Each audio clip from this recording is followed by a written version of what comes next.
রাধে রাধে বন্ধুরা, তোমরা কেমন আছো? আমি বেশ ভালোই আছি। আজ বৃহস্পতিবার, গুরুবার। প্রতিটি বাঙালির বাড়ির দিদা, ঠাকুমা, জেঠিমা, কাকিমা, দিদি, বোন সকলেই খুব ব্যস্ত থাকেন বাড়ির কাজ নিয়ে। তারপর মা লক্ষ্মী দেবীরও পূজা নিয়ে যে যার ফ্যামিলিগত নিয়ম নীতি অনুযায়ী মা লক্ষ্মী দেবীর পূজা করেন। হিন্দু ধর্মে মা লক্ষ্মীকে ধন, ঐশ্বর্য, সৌভাগ্য ও সমৃদ্ধির দেবী হিসাবে পূজা করা হয়।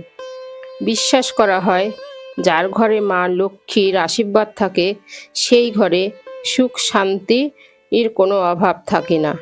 বৃহস্পতিবারে মা লক্ষ্মী দেবীর পূজার জন্য সব মহিলারাই তাদের ঘর বাড়ি পরিষ্কার করে আলপনা দিয়ে প্রদীপ জ্বালিয়ে ভক্তি ভরে মা লক্ষ্মী দেবীর পূজা করেন।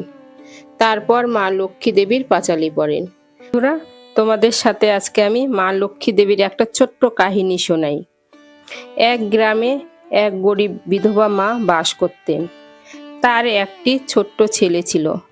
সংসারে খুব অভাব ছিল, কিন্তু তারা কখনো অসৎ পথে চলতো না। প্রতিদিন সকালে বিধবা মা ঘর পরিষ্কার করতেন, তুলসী গাছে জল দিতেন এবং মা লক্ষ্মীর নাম স্মরণ করতেন। একদিন ছোটবেলা বৃষ্টির জন্য এক বৃদ্ধা মহিলা তাদের বাড়ির দরজায় এসে আশ্রয় চাইলেন। ঘরে খাবার প্রায় ছিল না, তবু বিধবা মা নিজের ভাগের ভাত ও ছেলের ভাগের কিছু খাবার সেই বৃদ্ধাকে খেতে দিলেন। বৃদ্ধা খুব খুশি হলেন। খাওয়া শেষে তিনি বললেন, তোমার দয়ার প্রতিদান তুমি পাবে। এরপর তিনি নিজের আসল রূপ প্রকাশ করলেন। তিনি ছিলেন মা লক্ষ্মী। মা লক্ষ্মী বললেন, যে ঘরে পরিচ্ছন্নতা, সততা, দয়া ও ভক্তি থাকে, আমি সেই ঘরেই বাস করি। পরদিন সেই পরিবারের অভাব ধীরে ধীরে দূর হতে লাগলো। তারা সুখে শান্তিতে জীবন কাটাতে লাগলো।